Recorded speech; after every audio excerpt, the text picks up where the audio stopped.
panitia. Nah, kemudian hasil kerja panitia baru nanti dieksekusi oleh DJKN ya, DJKN. Ya, kalau di daerah ya berarti KPKNL gitu. Ya, kira-kira seperti itu. Ya, begitu Mbak Anissa Farah ya. Ya, Pak. Ya. Ya, oke. Ya. Terus pertanyaan yang kedua. Monggo pertanyaan kedua.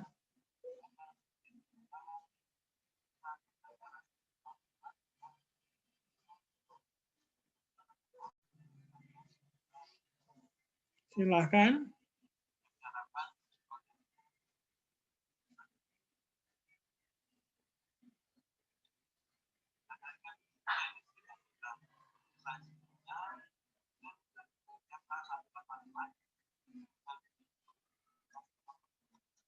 Pak, mau coba menjawab Pak. Ya, monggo. Ini kalau saya lihat di Bultek, di buletin teknisnya itu apabila piutang dihapus bukukan, maka piutang otomatis dialihkan dari pencatatan intrakontabel menjadi ekstrakontabel. Jadi kalau menurut kelompok kami itu setiap ada penghapusan piutang itu otomatis langsung dilakukan secara ekstrakontabel, Pak. Ya.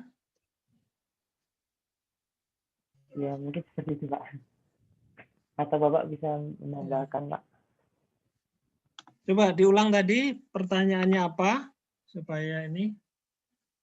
Iya, Pak. Pertanyaannya, Olivia izin bertanya, bisa dijelaskan bahwa piutang yang sudah dihapus bukukan harus dibukukan secara ekstrakontabel. Apakah mungkin bila ada memiliki nilai kapitalisasi dan dibukukan secara intrakontabel?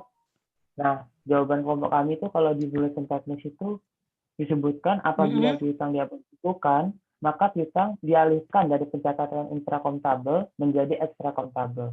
Jadi kesimpulan kalau dari kelompok kami itu otomatis pakai itu secara ekstrakontabel semua, Pak.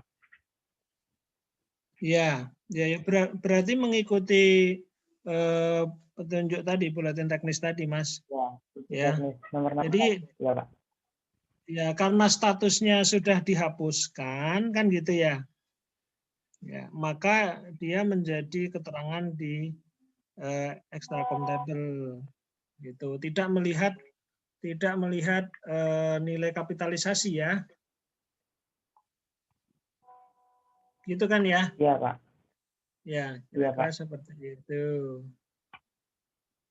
Oke, berikutnya. Ntar saya dulu switch ke apa namanya ke pakai HP dulu ya, karena saya ada ada undangan Zoom juga di ini ya, di yang lain. Baik, Pak. Baik, Pak. Ya, ini saya masuk. Ya, berarti saya udah masuk di situ ya, Mbak ya.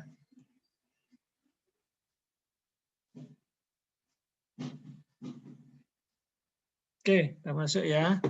Terus saya coba ini dulu. Saya coba ini live dulu yang ada di komputer.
Siap, terima kasih atas kesempatannya. Halo. Assalamualaikum warahmatullahi wabarakatuh.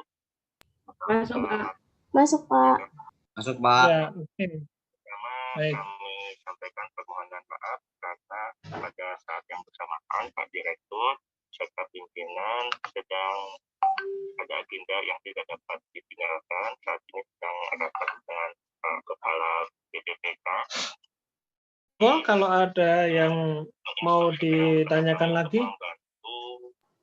Izin menjawab pertanyaan yang Mayang, Pak. Oke, monggo. Yang izin bertanya, apakah piutang hapus buku otomatis piutang hapus tagih? Lalu, apakah ada kemungkinan tertagih jika sudah masuk ke piutang hapus tagih? Nah, di PPT kami, tulisannya itu kan syaratnya status hapus itu yang pertama adalah hapus buku dan yang kedua itu hapus tagih yang harus didahului oleh hapus buku. Jadi kalau misalkan hapus buku otomatis piutang hapus tagih itu enggak, tapi kalau misalkan hapus tagih itu otomatis hapus buku itu iya. Nah, lalu apakah ada kemungkinan tertagih jika sudah masuk ke piutang hapus tagih? Kalau misalkan karena tadi piutang hapus tagih itu kan udah melalui hapus buku dulu, jadi kan di buku catatan kita kan berarti udah nggak ada jumlah piutang tersebut kan, dan kita udah dihapus tagihkan, jadi kita nggak ada kesempatan untuk nagih lagi gitu. Jadi kalau menurut kelompok kami, kalau misalkan sudah dihapus tagih itu udah nggak ada kemungkinan tertagih lagi, soalnya kan pasti untuk dihapus tagihkan itu kan prosedurnya itu kan sangat banyak gitu kan, persyaratannya juga pasti melewati beberapa tahapan, nggak mudah gitu. Jadi gitu sih Pak. Makasih Pak menjawab. Ya. Oke, jadi prinsipnya kan kalau hapus buku gitu ya, hapus buku berarti di situ kan ada dua ya, hapus bersyarat sama hapus mutlak ya. Ya, kalau hapus buku itu berarti kan masih bersyarat ya. Ya, berarti masih ada kemungkinan untuk belum menghilangkan tagihnya. Nah, siapa yang menagih? Ya, siapa yang menagih? Yang menagih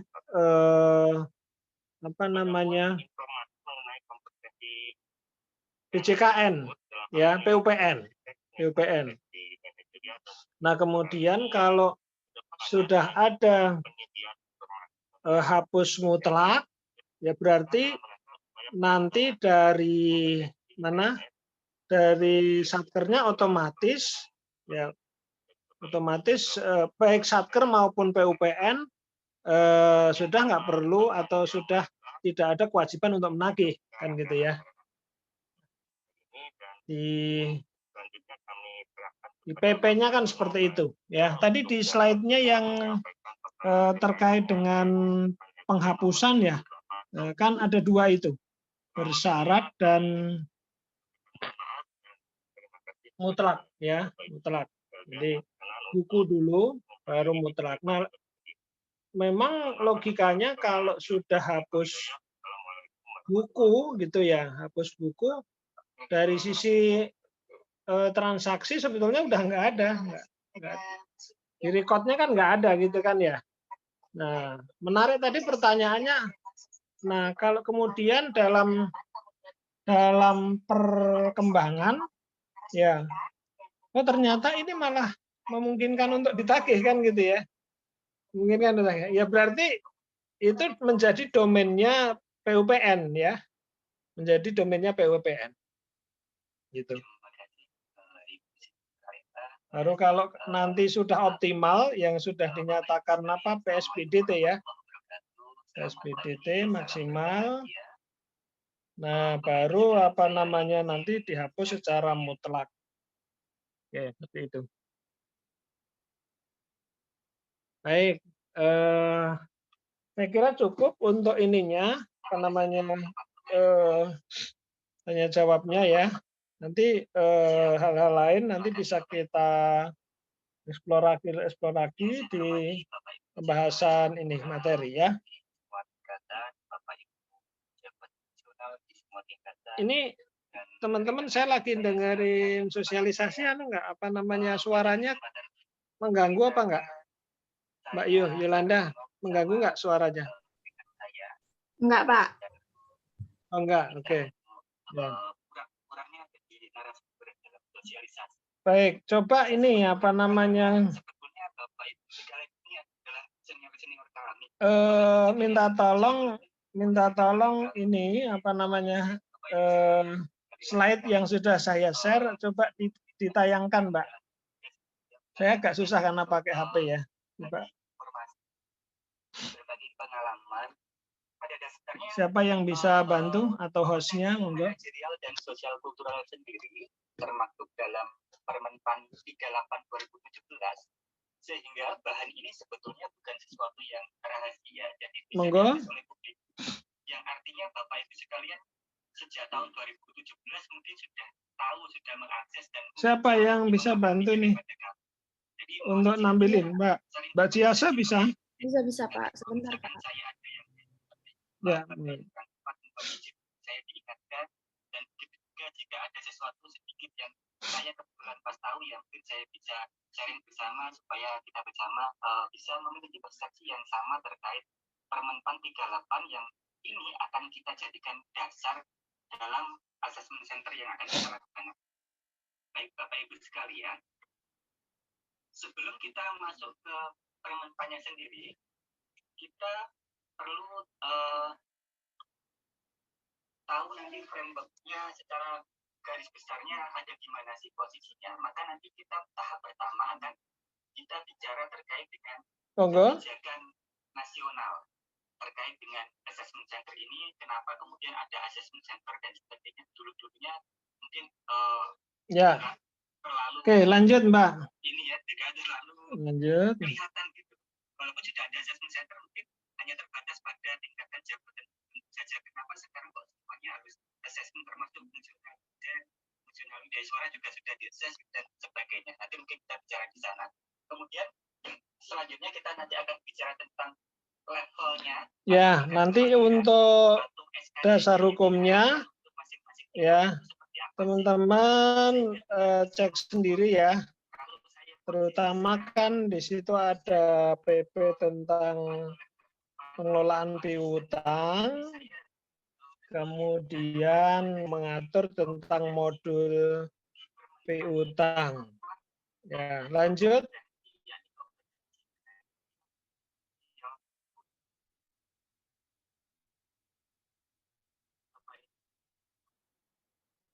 Ya, ini pengertiannya. Ya, jumlah uang yang akan diterima. Berarti ini dari sisi negara, teman-teman. Ya.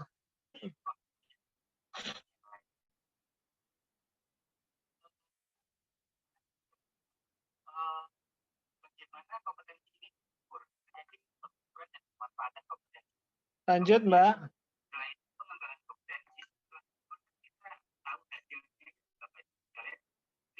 Oke. Ini terkait dengan tugas Menteri Keuangan selaku pengelola piutang sesuai dengan prinsip-prinsip ya atau norma-norma yang berlaku. Ya, kemudian bagian dari pengelolaan itu ya, harus merekonsiliasi, memutakhirkan, ya, kemudian menyediakan perangkat nih, ya, sistem pengelolaannya. Terus lanjut.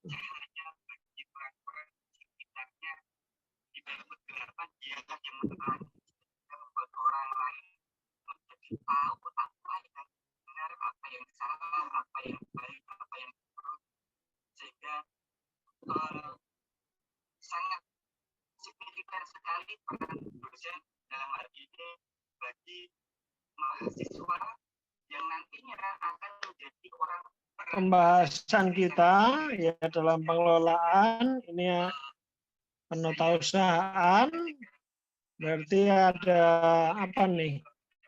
Inventarisasi, pencatatan, pelaporan. Kemudian upaya penagihan, termasuk nanti penyelesaiannya seperti apa, kalau macet kan begitu ya, pengendalian dan pertanggungjawaban. Rangkaian prosesnya. Lanjut.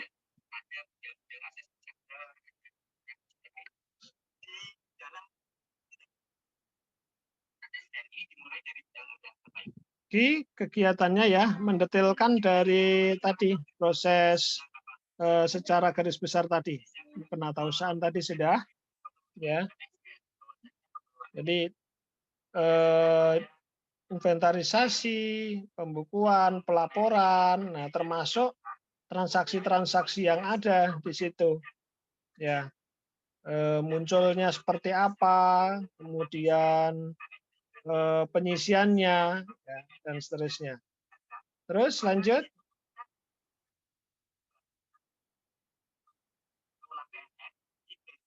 Nah, penagihan ini diatur seperti apa ketika utang piutang muncul, kemudian penagihan pertama, kedua, dan ketiga, dan seterusnya. Ya, dan seterusnya. Lanjut. Ini penyelesaiannya tadi yang sudah ada bagian yang kita bahas. Kalau di dalam upaya penagihan itu di Satker ya pengelolanya sudah sampai 3 kali ya belum berhasil, maka memungkinkan untuk diselesaikan di PUPN. Berikutnya.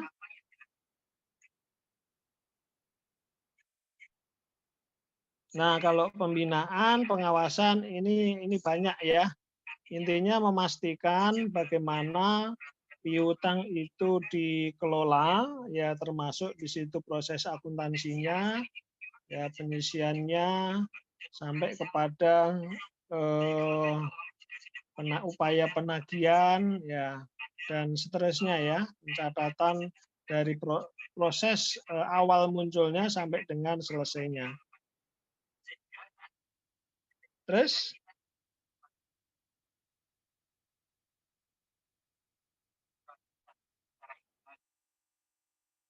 ya ini kualitas piutang ya. Jadi ini piutang itu kita kelompok-kelompokkan. Ya, berdasarkan apa? Berdasarkan perkiraan ketertagihannya kan gitu ya. Diukur dari mana? Diukur dari respon atas surat penagihan yang kita terbitkan. Ya, jadi nanti ada piutang apa ini lancar, ya tidak lancar dan seterusnya itu berdasar itu. Kemudian penyisian cadangan yang dibentuk sebesar persentase tertentu dari akun kualitas piutang. Nah ini nyambung dengan yang di atasnya. Ketika kualitas piutang itu semakin tidak baik, berarti nanti akan menambah penyisian piutang tidak tertagih. Ya. Terus masa piutang ya ini umum. Kalau kita bicara lancar berarti jangka pendek sudah 12 bulan. Kalau jangka panjang berarti melebihi 12 bulan. Terus lanjut. Nah ini klasifikasinya ya. Berdasarkan jangka waktu tadi sudah. Berdasarkan timbulnya, ini bisa dari pungutan yang tidak dipenuhi, ya belum dibayar, berarti muncullah di situ piutang. Berikutnya karena ada perikatan yang belum dipenuhi juga atau wan prestasi, dan yang ketiga karena ada kerugian yang muncul dari pengelolaan keuangan atau aset. Ya, kalau tuntutan perbendaharaan berarti yang dikenakan kepada bendahara.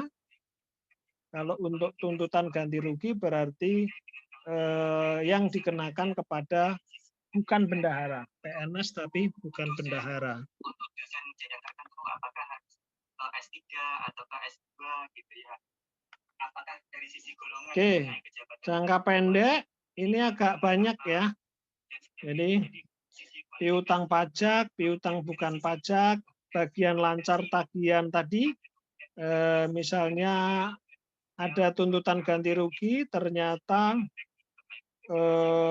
apa ini yang angsurannya jangka panjang, nah berarti ada bagian jangka pendeknya. Ya, begitu juga terhadap penjualan aset ya, yang pola pembayarannya angsuran. Kemudian ada bagian lancar piutang jangka panjang, itu beban dibayar di muka, ya uang muka belanja, terus piutang BLU, piutang transfer ke daerah. Ini jenis-jenisnya secara keseluruhan, ya, tapi di dalam sakti nanti tidak semuanya ya, nanti kita akan temu mana saja. Terus, nah detailnya nanti tolong teman-teman baca sendiri nih ya. Jadi misalnya piutang pajak seperti apa berarti terhadap semua jenis pajak. Piutang bukan pajak ini umumnya yang besar-besar teman-teman ya. Sumber daya alam, laba BUMN. Kalau yang selain itu berarti PNBP lainnya. Ya kemudian kalau tadi yang piutang bukan pajak ya bukan hanya yang besar. Kalau yang kecil berarti yang selain dari sumber daya dan BUMN masuk ke PNBP lainnya. Ya. Kemudian bagian lancar angsuran, ya itu berarti disebabkan ada peralihan aset yang pembayarannya dilakukan secara angsuran melebihi 12 bulan. Nah, bagian 12 bulannya itu menjadi bagian lancar. Lanjut.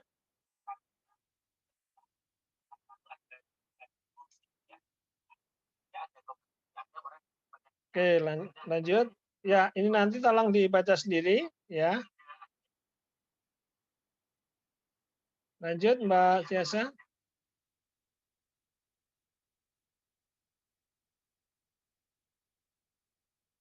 Nah, ini kan kalau panjang intinya adalah sisa dari bagian lancarnya ya. Dan ini kan setiap tahun harus direklas ya, yang sudah dilewati ya berarti ini untuk jangka pendeknya ya selebihnya itu menjadi jangka panjang. Berikutnya lanjut. Oke, kemudian akuntansinya saya kira teman-teman ini sudah dapat di akuntansi pemerintah ya. Jadi pada saat pengakuannya ya itu dilihat dari timbulnya hak tagih. Kemudian nilai ininya ya net realizable-nya itu ketika ada penyisian kan gitu ya. Penyisian dengan melihat dari kualitas tadi ya. Kalau lancar berarti penyisiannya 0,5%. Ya. Kemudian kalau kurang lancar 10% dan seterusnya. Dengan catatan teman-teman, dengan catatan ini adalah ketentuan kualitas piutang untuk piutang kementerian lembaga, bukan BUN ya. Kalau BUN nanti nilainya besar-besar bisa berbeda. Ya, nanti teman-teman bisa lihat lagi di PMK-nya ya. Lanjut.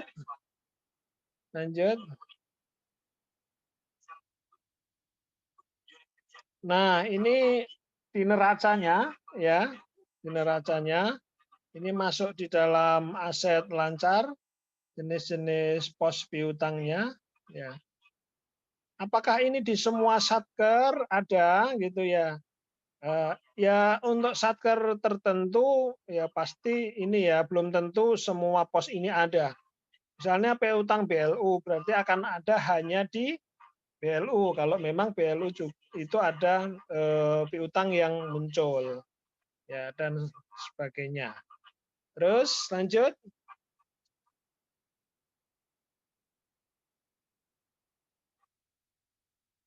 Pengungkapan piutang jangka pendek. Ya, informasi mengenai piutang perlu diungkapkan dalam caleg, ya.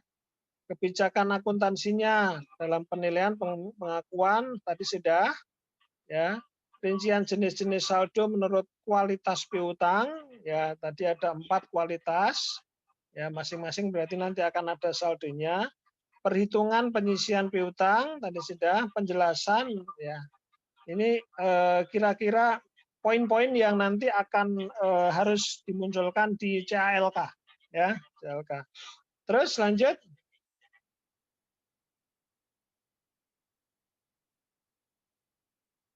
Nah, kita akan fokus ke sakti, ya modul piutang.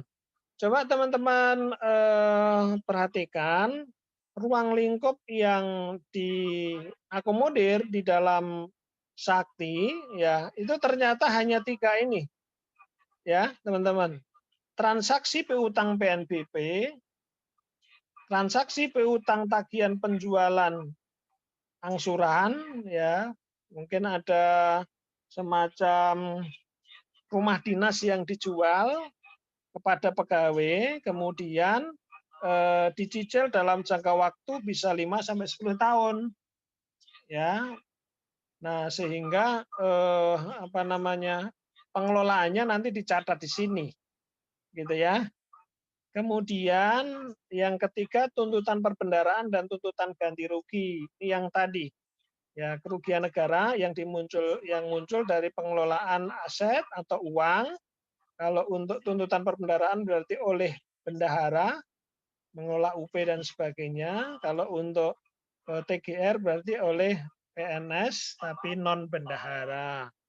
Ya, kalau untuk piutang PNBP ya tadi bisa SDA, laba BUMN dan PNBP lainnya. Kalau untuk laba BUMN dan SDA ini ada di BUN, ada di DJA ya, yang ngelola. Nah, kalau secara umum di KL berarti yang PNBP lainnya.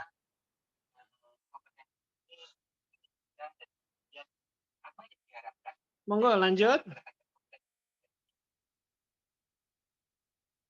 Ya, ini alur modulnya, teman-teman. Jadi ada dokumen sumber piutang. Ya, ada dokumen sumber piutang. Nah, begitu piutang muncul gitu ya, maka di dalam sakti harus direkam dulu ya adminnya. Ini malah bukan dari admin ya, dari modul piutang nih. Harus merekam referensi dulu, referensi debitur tersebut. Kemudian muncul pencatatan, nanti akan mengisi kartu piutang kan gitu ya, mencatat piutang, kemudian mencatat transaksi-transaksi entah itu pelunasan atau angsuran atau surat-surat penagihan yang diterbitkan. Ya, itu menjadi data transaksi piutang. Dari situlah nanti kita bisa menghasilkan laporan-laporan. Lanjut. Keterkaitan atau integrasi modul ya dari proses tadi kita sebetulnya bisa menganalisis nih modul mana yang terkait gitu ya. Ya yang jelas modul piutang tadi menjadi intinya untuk mencatat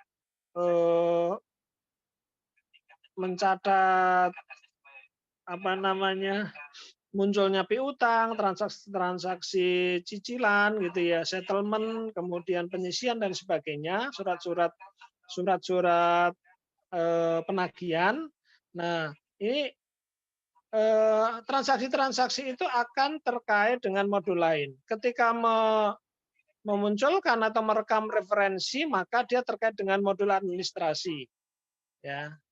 Kemudian ketika nanti ada cicilan ya atau pelunasan itu bisa terkait dengan modul pembayaran atau modul bendahara. Ya. Kalau angsuran itu dipotong dari SPM, teman-teman, ya kita ingat bahwa SPM itu produknya modul pembayaran, ya berarti nanti terkait dengan data yang ada di modul pembayaran. Ya. Jadi angka potongan itulah nanti yang akan dilakukan proses settlement. Nah, kalau Kalau angsuran atau pembayaran itu dibayar melalui bendahara, ya berarti nanti pembayaran itu secara kas kan akan dicatat, diterima dan dicatat oleh bendahara, gitu ya. Nah, nanti distorkan ke kas negara melalui MPN. Tapi catatannya di modul bendahara. Nah, catatan transaksi itulah nanti yang akan ditarik oleh modul piutang, ya, untuk diberikan status settlement, status pembayarannya. Kalau dengan GL saya kira udah clear ya.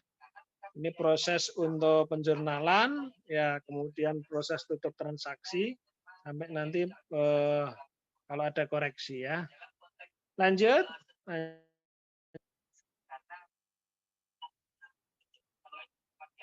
Ya, ini beberapa dokumen sumbernya ya. Surat ketetapan, biasanya nanti akan ada SK ya. Ini yang menandai munculnya piutang. Misalnya ada ganti rugi yang harus dilakukan oleh pegawai karena misalnya menghilangkan satu aset, maka di situ ada surat ketetapan nanti. Ya, kita dulu pernah dengar ada namanya SK2K, ya SKP2K, gitu ya. Berarti ada surat ketetapan penggantian kerugian negara. Berarti itu menjadi dasar ya. Kemudian ketika ada penagihan-penagihan, jadikan dasar. Surat keputusan, misalnya ada surat keputusan mutasi dari pegawai yang punya piutang, mutasi dari Satker A ke Satker B. Nah, bisa jadi nanti ada proses untuk mentransfer. Ya, tadi di presentasi teman-teman sudah ada di situ, transfer masuk, transfer keluar. Berarti mengalihkan catatan piutang itu dari satker sebelumnya ke satker yang dituju. Kemudian surat pernyataan tanggung jawab melunasi, ya, berarti itu nanti terkait dengan upaya penagihan. Lanjut, ya, dan nanti lain-lainnya ya terkait dengan settlementnya. Operator, nah teman-teman yang menarik di dalam modul piutang ini satu-satunya gitu ya, yang ada di Sakti, usernya adalah operator, ya, usernya adalah operator nih. Kita bisa melihat nih beberapa kewenangan ini mencakup semuanya nih, mulai dari menyiapkan referensi, mencatat transaksi, melakukan pencatatan settlement tadi, pembayaran bisa bersumber dari potongan SPM atau uang yang disetor ke bendahara kan, membuat tagihan, ya, melakukan penyisian, berarti harus pinter banget nih, paham tentang pengelolaan keuangan, paham tentang akuntansi, melakukan transfer tadi, hapus buku, hapus tagih sampai koreksi ya, ini diborong semua nih.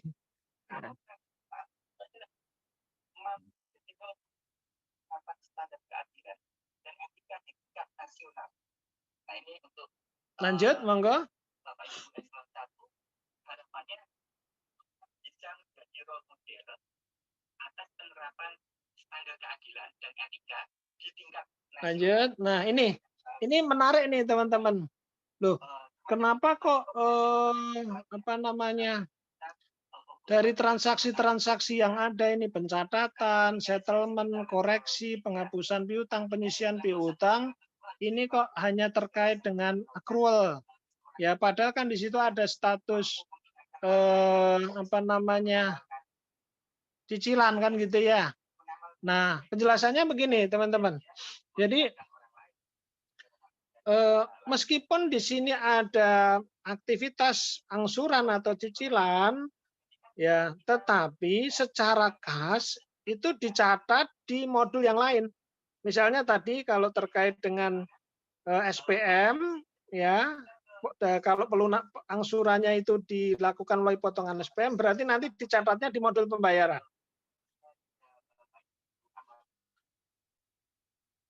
Kalau misalnya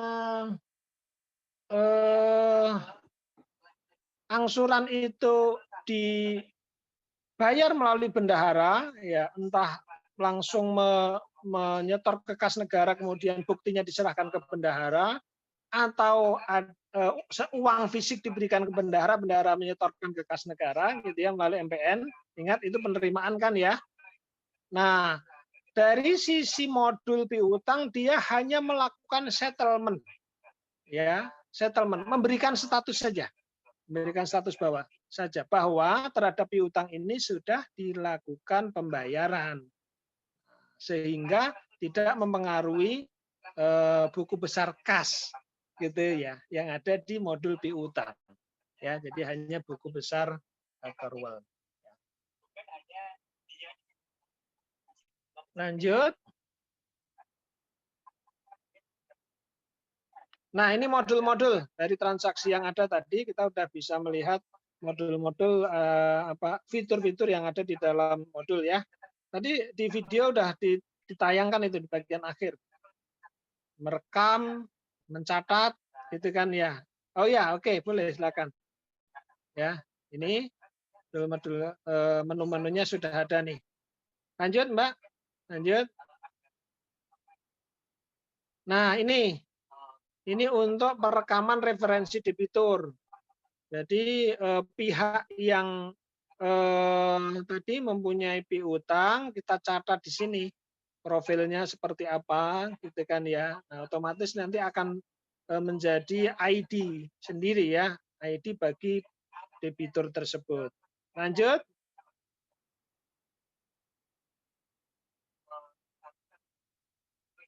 Pencatatan piutang atau tagihan, gitu ya. Piutang baru, ya berarti untuk mencatat piutang baru periode bersangkutan.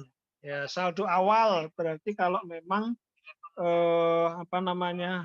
sebelumnya belum menggunakan Sakti, kemudian ya jadi ini modul di Sakti juga baru, kemudian di aplikasi yang lain apakah sudah ada belum? Gitu ya, baru secara manual. Ya, ada PMK Perdijen itu tetapi belum difasilitasi aplikasi sehingga kalau misalnya ada piutang sebelumnya, ya kemudian kita mau menggunakan Sakti, maka pasti di situ akan ada saldo awal ya, saldo awal lah, saldo yang berdasarkan pencatatan manual itu nanti yang akan kita masukkan sebagai saldo awal. Ya. Kemudian ada piutang dari hapus buku, digunakan untuk mencatat piutang yang setelah dihapus buku terjadi pembayaran. Nah, ini tadi menjawab pertanyaan siapa ya tadi ya?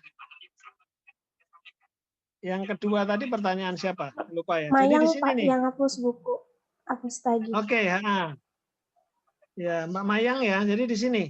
Jadi kalau masih hapus buku, gitu kan ya, maka hak tagihnya belum kehapus. Nah, cuman kalau sudah dihapus kan gitu ya, ada dihapus, maka hak tagihnya itu ada di PUPN kan gitu ya, PUPN. Ternyata ada pembayaran kan gitu ya. Nah, di sini ada nih, ada fasilitas untuk memunculkan pencatatan tadi. Ya, yaitu mencatat piutang yang setelah dihapus buku ternyata ada pembayaran. Coba kita lihat seperti apa menunya.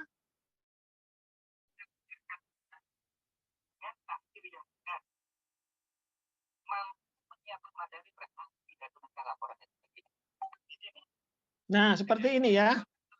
Nanti akan ada elemen-elemen untuk mengenali piutang yang mana gitu ya.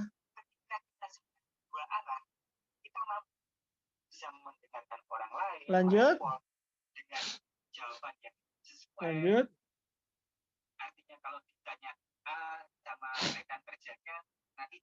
Nah, ini gambaran ya untuk jurnalnya nih.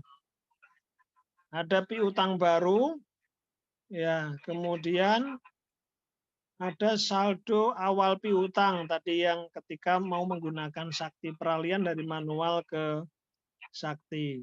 Ya. Kalau saldo awal piutang berarti itu saldo neraca, ya. Nah, kalau piutang baru kan ini antara neraca dengan penerimaannya 42. Kemudian piutang dari hapus buku, kita agak menarik nih. muncul piutang, kemudian kreditnya ini dari 59 nih. Nah, harus dicari nih. 59 itu akun apa ini? Ya. Lanjut, monggo. Nah, ini pembayaran tadi, angsuran tadi, teman-teman. Atau lebih tepatnya digunakan istilah settlement di dalam piutang. Ya, pembayarannya bisa di bendahara atau potong dari pembayaran. Ya, settlement atas SBS, surat bukti setor. Istilah SBS ini sudah kita temui di modul bendahara, ya.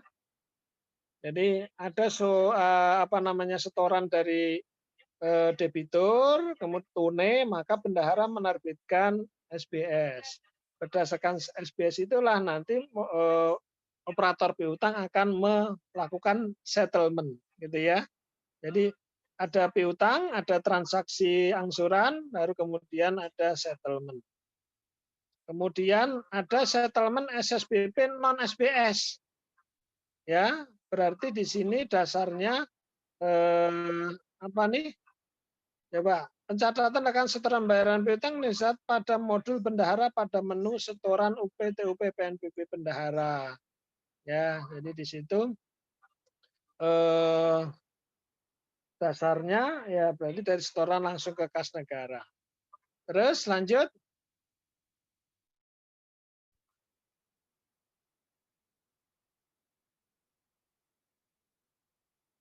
Terus ini settlement berdasarkan potongan SPM, ya. Ya berarti ini melihatnya secara sistem ya, itu dari modul pembayaran. Nah, terhadap potongan SPM yang ada di SPM itulah nanti di sini dilakukan settlement. Jadi ada proses nanti di modul piutang ini untuk mencari SPM yang ada potongannya, kemudian berdasarkan potongan itu nanti kita lakukan settlement sesuai dengan debiturnya, ya, piutangnya.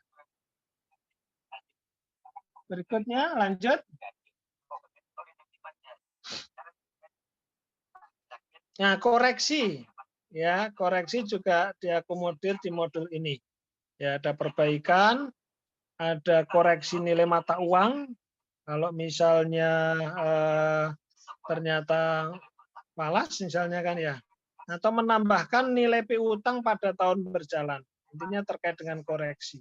Nah, teman-teman yang mungkin menarik dibanding modul lain, kalau kita bicara koreksi, ya, yang dikoreksi tadi, koreksi.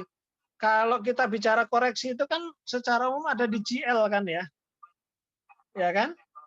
Nah, tapi khusus untuk modul piutang ini mengakomodir, ya, mengakomodir transaksi koreksi, ya, yang digunakan untuk mencatat 3 hal ini: perbaikan atas kesalahan, gitu kan? Di sini kesalahan pencatatan, mungkin dasar dokumen sumbernya kita nggak cermat melihat dokumen sumber gitu ya.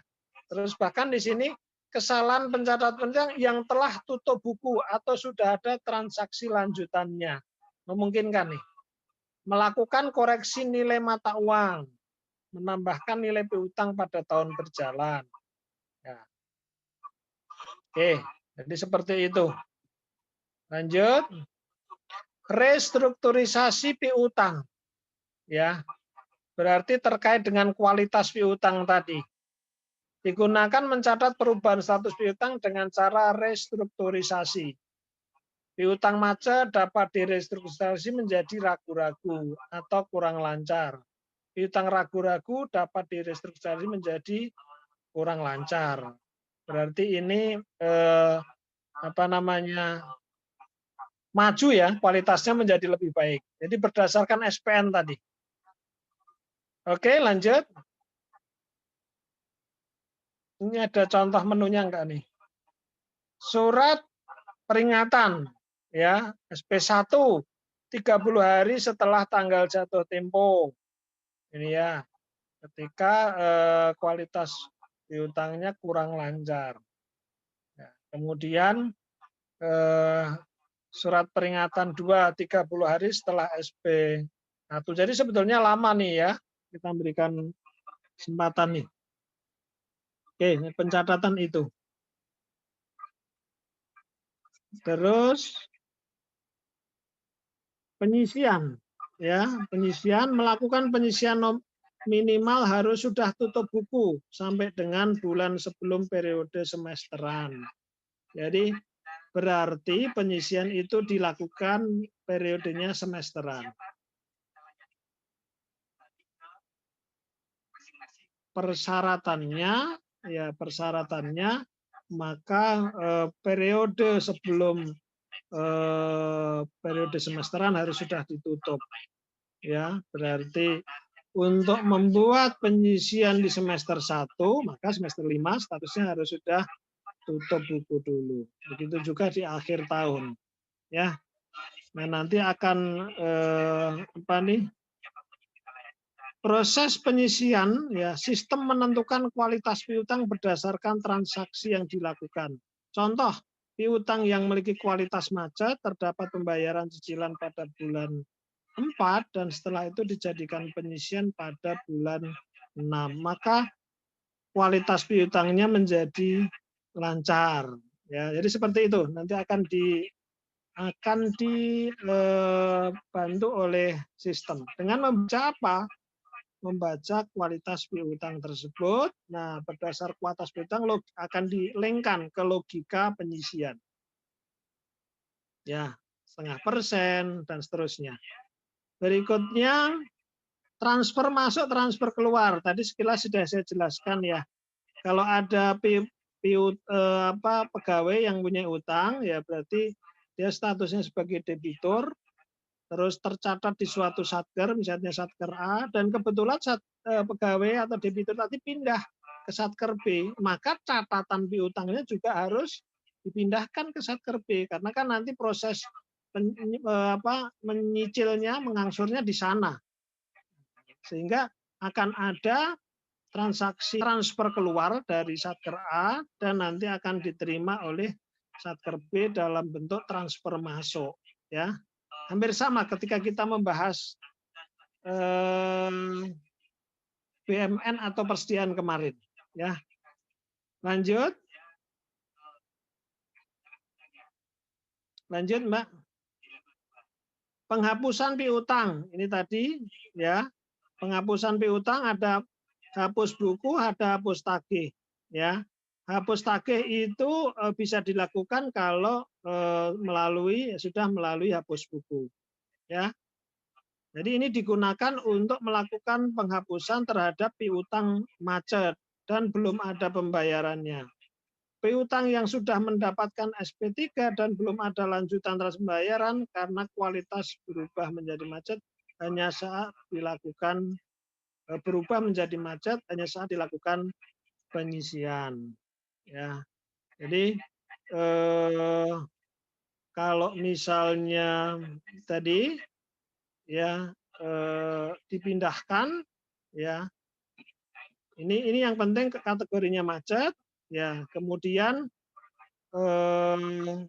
kalau secara administrasi berarti sudah ada SP3, nah baru boleh dilakukan hapus buku, terus dialihkan ke PUPM. Ya, lanjut.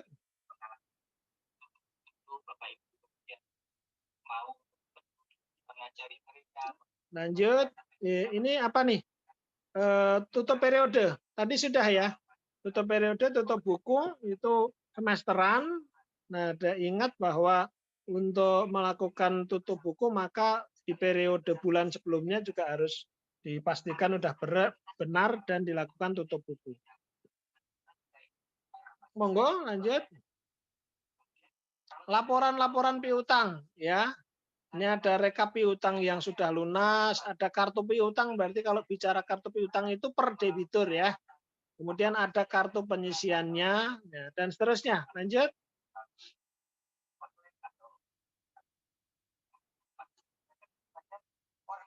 Rekapitulasi TKTM, terus rekonsiliasi piutang dengan JLP, ya, berarti ini dilihat nanti antara catatan menurut modul piutang dengan JLP ya. Berikutnya piutang jatuh tempo. Jadi ada alat monitoringnya ini untuk jatuh temponya piutang mana saja dan nilainya berapa. Ya. Lanjut Mbak. Ini bicara output ya. Yang perlu diperhatikan ya. Berarti output sudah selesai nih. Beberapa hal yang perlu diperhatikan nih. Bagian lancar piutang, modul piutang tidak mencatat bagian lancar piutang jangka panjang. Ya, jadi harus di apa nih? Berarti apa yang harus dilakukan nih? Berarti bagian lancar piutang dicatat menggunakan jurnal pada JLP. Ya, setelah pencatatan piutang jangka panjangnya pada modul piutang. Ya, nah ini yang seperti ini harus teman-teman harus perhatikan nih. Kan ini perlakuan ini khusus pengecualian. Tadi koreksi dalam banyak hal itu dilakukan di piutang, modul piutang. Tetapi untuk mencatat bagian lancarnya, ya itu tidak dilakukan di modul piutang, tapi dicatat di JLP. Berarti ada jurnal sendiri di sana nanti di JLP, ya. Jadi bagian lancarnya dari piutang jangka panjang berapa kan gitu ya. Jadi nanti dihitung dulu. Lanjut, piutang falas, modul piutang belum memiliki, sebentar dulu. Modul piutang belum memiliki menu untuk mencatat piutang falas dengan nilai falasnya. Berarti pencatatannya harus dikonversi. Ya, ketentuannya gimana nih? Konversi dengan berdasarkan kurs tengah BI, ya nanti kebijakannya dilihat. Ya, jadi hal-hal khusus ini teman-teman ya. Ini biasanya nanti akan menjadi pertanyaan nih. Ya. Lanjut.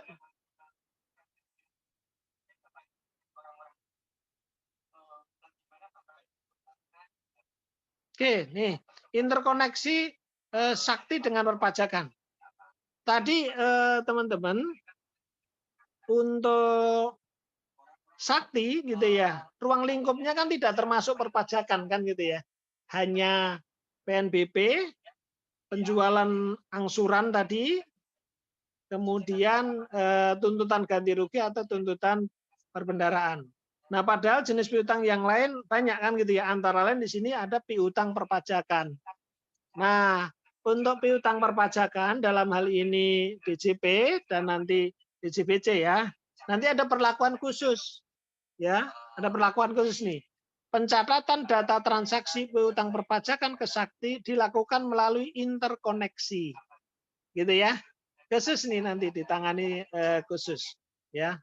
Jadi sakti bagi DJP ya, dan DJBC nanti akan ada menu khusus gitu ya. Nah, tambahan informasi juga, jadi di DJP juga ada suatu sistem yang mencatat tentang pajak termasuk piutangnya teman-teman. Ya, ada pajak dan piutangnya. Namanya itu apa ya, saya lupa nih. Government apa ya? Revenue Accounting System kalau nggak salah ya. Jadi nanti bisa di-searching teman-teman. Ya, nggak salah itu Revenue Accounting System. Kalau disingkat berarti RAS ya. Jadi bisa dilihat di situ. Di situ nanti fitur-fitur atau kemampuannya sampai sejauh mana gitu. Berarti termasuk pencatatan piutang. Nah, kemudian kalau itu nanti benar-benar RAS itu sudah diimplementasikan, berarti nanti akan terkoneksi itu. Catatan yang ada di RAS tadi, dari sisi piutang nanti akan nyambung terkoneksi di sini.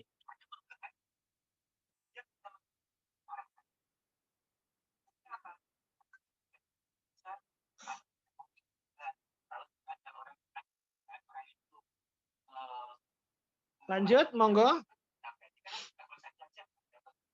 Ya, jadi ini ya. Tadi detailnya ini tadi. transaksi-transaksi yang terkait dengan piutang perpajakan. Terus lanjut, Mbak.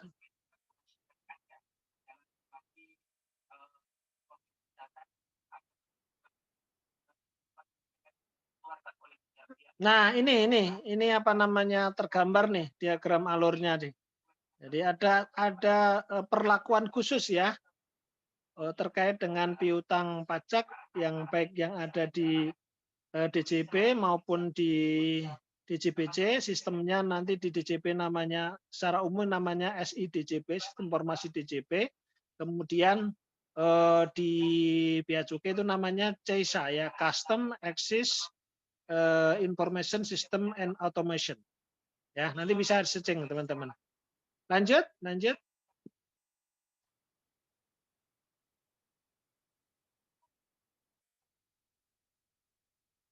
Nah, ini apa namanya terkait dengan area-area risiko dan pengendaliannya ya. Ini relatif umum nih. Data induk, integritas, akses, ini kan umum ya. Lanjut lagi.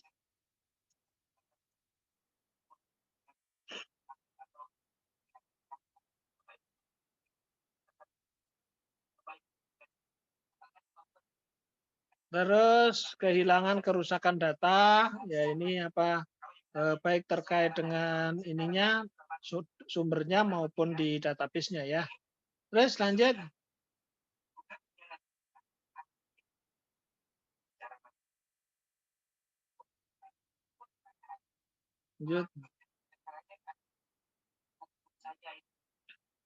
Piutang tidak tertagih. Ya, ini terkait dengan pengelolaan piutangnya nih kan ya.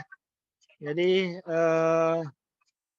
biasa nih, jadi orang yang punya utang itu biasanya menunda-nunda kan dan sebagainya. Nah, sehingga peran dari pengelola piutang harus aktif ya. Harus aktif. Paling tidak itu tadi menerbitkan surat-surat peringatan tadi ya. Minimal itu. Terus berikutnya, kalau memang sudah optimal, ya berarti nanti tahapan penghapusannya, ya tahapan untuk penyerahan ke PUPN dan penghapusannya itu yang harus ditaati ya. Itu saya kira teman-teman materi kita hari ini ya terkait dengan modul piutang. Monggo kalau ada yang mau disampaikan ya. Bentar, saya lihat ini dulu. Coba yang, bentar ya, saya silakan kalau ada yang mau ditanyakan ya untuk kita diskusikan, monggo ya disampaikan. Saya sambil proses merapikan dokumentasinya, ya.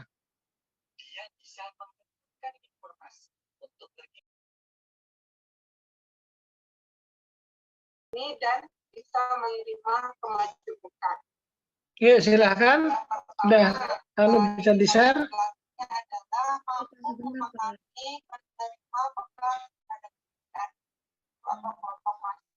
Monggo, Mbak. Bisa menerima. Kemudian terbuka. Ya, sudah. Ya, jadi gini teman-teman ya. Nanti cara mengerjakannya ya itu baiknya ditulis tangan ya. Jadi baiknya ditulis tangan. Kalau misalnya sebelum ditulis tangan mau diketik boleh, tapi hasil akhirnya tulis tangan. Jadi gini, untuk bagian pilihan ganda, ya bagian pilihan ganda, nanti cara mengerjakannya tidak hanya dijawab nomor 1A begitu, enggak. Ya, tetapi masing-masing nomor nanti ditambahkan penjelasan atau keterangan. Ya, jadi misalnya nanti nomor 1, ya nomor 1 nanti diberikan ini nih apa namanya katakan di situ spasi gitu ya, spasi kemudian atau sebelah kanannya boleh, ya atau di bawahnya. Kalau misalnya di situ misalnya nomor 1 nih. Mana berikut ini ya yang merupakan hasil atas kekurangan evaluasi kekurangan MPNG 1 Ya. Mana nih jawabnya nih?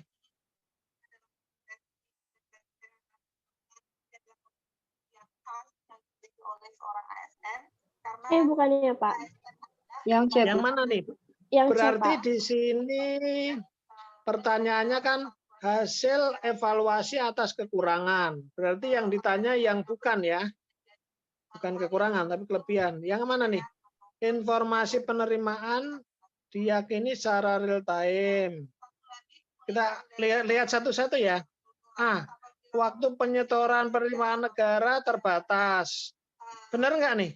Kekurangan ya? Betul, Pak. Iya, Pak. Iya, betul. Karena MPNG 1 kan masih pakai teller ya. Ya. Ya kan? Jadi layanannya kan belum belum malam gitu ya. Belum 7 hari 24 jam, belum kan ya? Terus laporan keuangan pemerintah belum mendapatkan opini. Udah ada belum nih? BTP? Belum ya. Belum ya. Waktu itu masih WDP. Terus informasi penerimaan negara diyakini secara real time. Betul enggak? Belum diyakini ya? Belum Belum kan ya? Belum, Pak. Belum diyakini, Pak. Ya, berarti clear. Berarti yang D ya. Yang C. Yang D, kualitas data yang dihasilkan belum berkualitas. Ya, data yang dihasilkan kurang berkualitas. Ya. Berarti D ya? Berarti C ya? Iya, Pak, C, Pak. Nah, nanti teman-teman begini. Nanti jawabnya selain dipilih C, nanti ditambahkan nih keterangan atau penjelasan. Silakan bisa di bawahnya, diberikan spasi atau di kanannya. Ya. Penjelasannya ya justifikasi ya yang mendukung atas pilihan itu. Ya, bahwa misalnya informasi penerimaan negara diyakini secara memang responnya real time, tapi kan belum bisa diyakini karena kan bisa aja nanti ada kesalahan terus dimintakan reversal misalnya begitu. Ya. Nah, itu contohnya. Terus kalau yang nomor 2 monggo. Nomor 2 yang mana nih?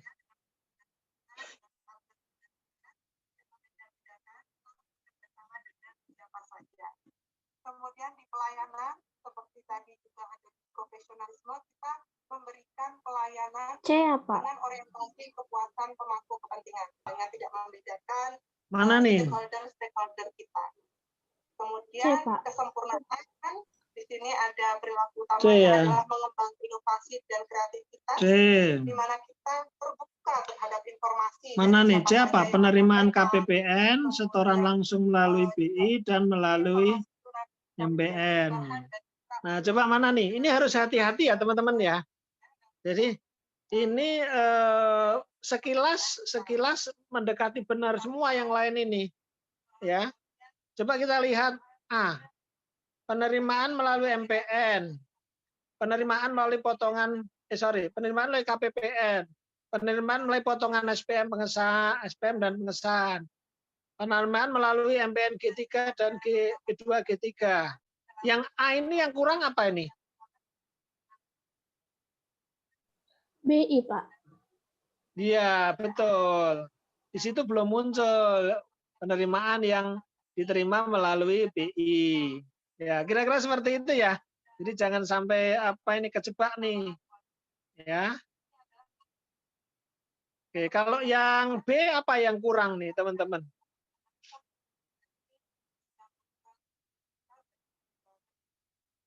Yang B yang kurang apa? KPPN, Pak. Ya. Iya, yang melalui KPPN-nya yang nggak ada. Gitu ya.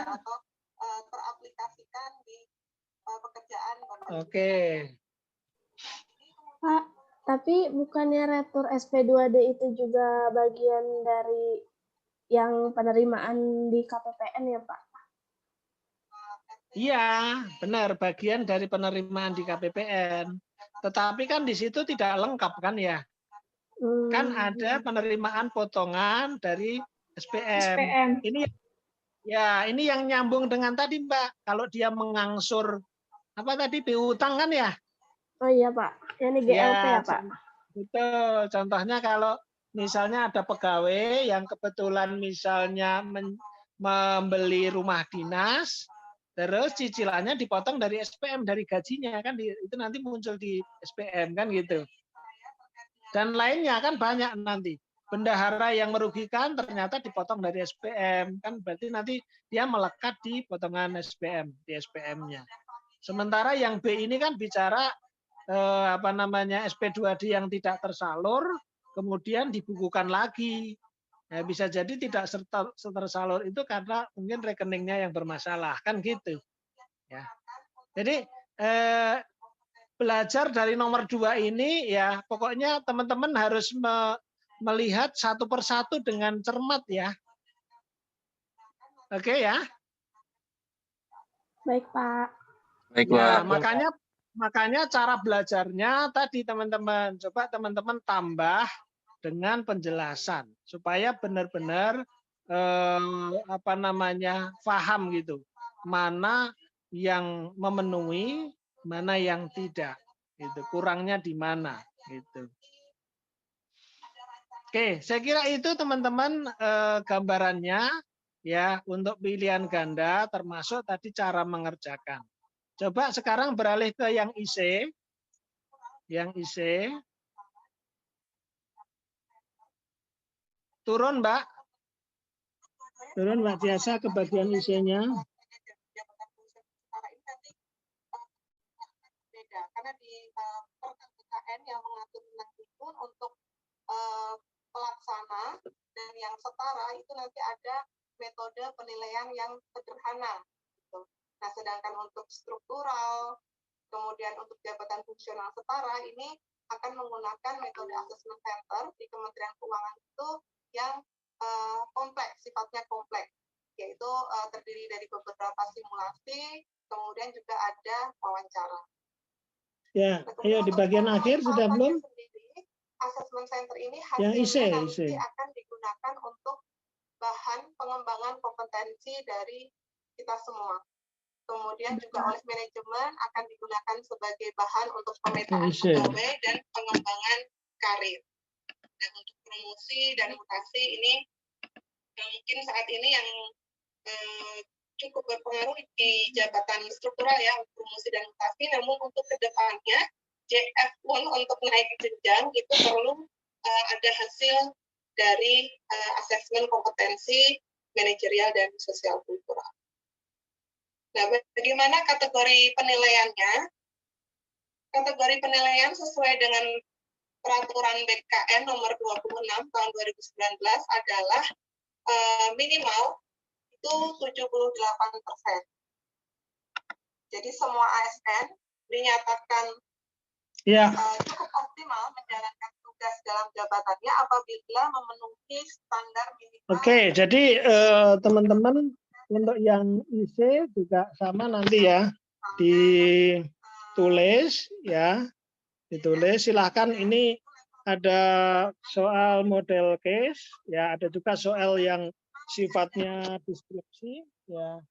Nah ini tolong teman-teman analisis gitu ya, nanti kemudian dilihat ini bisa beberapa modul ini untuk menjawab ini saling terkait ya. Misalnya nomor 3 ini modul persediaan, modul pembayaran, modul aset kan gitu ya, sampai kepada jurnal-jurnal. Kalau untuk penjurnalan belum ketemu di modul-modul BMN, belum di modul di pembayaran belum ketemu, nanti cari juga di modul GLP ya. Jadi mulai dari awal nih teman-teman, ya mulai dari awal nih. Di situ kan sudah cerita mengenai kontrak kan itu di awal kan ya. Oh berarti nanti dari awal di modul komitmen lanjutin lagi ada BAST, komitmen juga, dan seterusnya. Ya, dan seterusnya sampai dengan di sini antara lain BMN nih. Nanti kalau udah BMN dicatat, BAST kan lagi terkait lagi dengan komitmen. Ya.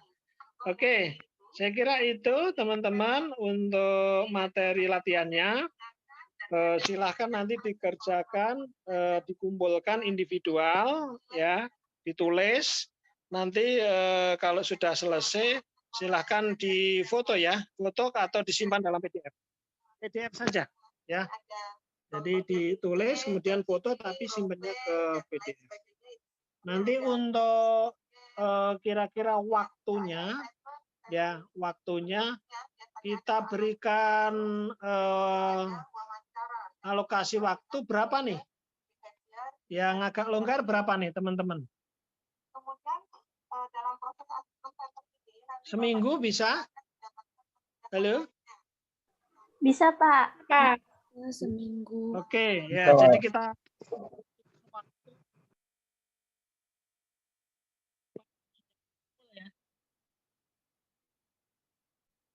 sebelum kuliah depan itu sudah bisa dikumpul sehingga sekilas bisa kita lihat seperti apa hasil kerja teman-teman, ya. Oke, silahkan kalau ada pertanyaan lagi sebelum kita tutup, monggo. Oleh banyak asesor.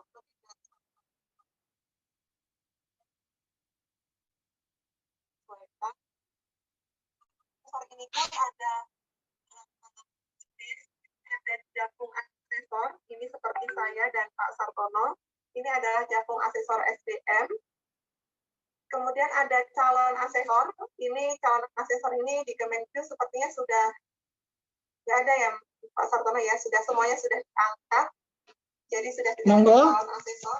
Nggak ada pertanyaan lagi, Mbak? Cukup, Pak. Sepertinya belum ada, Pak. Ya, oke. Kalau memang sudah ada, sementara ya kita hari ini cukup. Ya, terima kasih atas kerjasamanya. Dan mohon maaf kalau ada hal yang kurang tepat.